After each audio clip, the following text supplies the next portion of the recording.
Meet Alex, junior engineer, on call this morning. It's 8:03 a.m. Every pod is green. Then, mid-sip, one pod flips red, stuck in a restart loop. A bad config value shipped in the last deploy, and this one pod picked it up. Alex finds the line in the logs, fixes the value, and restarts the pod. It comes back green almost immediately. Textbook.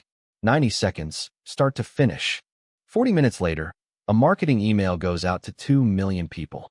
Nobody on the engineering team even thinks about it as a system event, because on paper, it isn't one.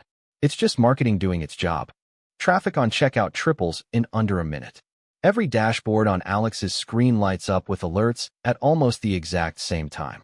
A pod fails its health check. Alex has already seen this exact movie once today. They know exactly what to do about it. Same fix. Same confidence. Alex pulls up the same restart command from 40 minutes ago and runs it again, without a second thought. Except this time, it's not one pod. It's 5, all failing within seconds of each other, on 5 completely different machines. 5 healthy pods. Now 4. Now 3. And latency is climbing right along with it, faster than the graph can keep up. This is the same shape as the crisis this morning, just bigger. Alex does what worked 40 minutes ago. Restart the failing ones. But now more pods start failing their own health checks too, one right after another, faster each time. 3 pods go down to reboot at once. While they're booting up, they serve absolutely nothing to anyone. The pods still standing have to absorb everything those 3 used to carry, on top of triple the normal traffic already hitting them. There is nowhere for that load to go but onto what's left. 8 pods. 1 healthy. The fix that worked so cleanly 40 minutes ago just made this incident so much worse. Meet Sam, senior engineer, and the one who ends up watching this entire thing unfold from across the room. And they are not touching anything. 2 minutes pass. No restarts. No scaling. No config changes. Just Sam, watching the graphs quietly, in total silence. Sam isn't asking if it's failing. They're asking if it's failing the exact same way it did this morning.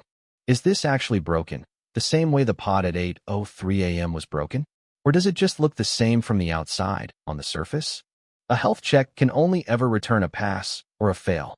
It has no way at all to tell you which one it actually means underneath.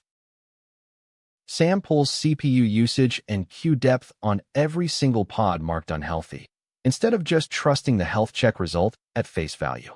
0 errors. 0 crashes. CPU pegged at 100% across every single one of them. These pods aren't broken. They're simply buried under work they can't clear fast enough. The readiness probe gives up and times out after 1 second. But under this exact load, a perfectly healthy pod takes 2 to 3 full seconds just to answer back. Every restart Alex ran didn't actually fix a broken pod at all.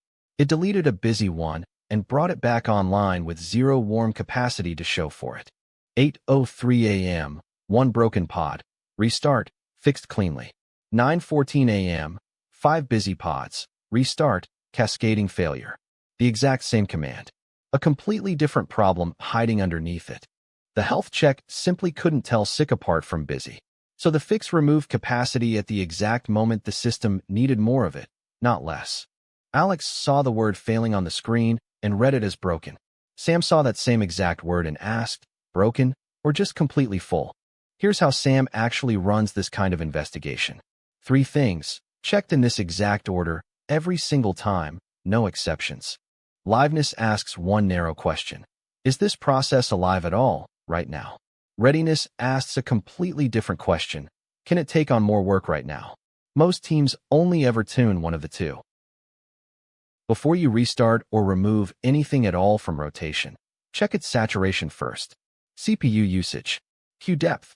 Not just whether the probe itself happened to fail. A restart during a real overload is a capacity dip the system genuinely cannot afford right then.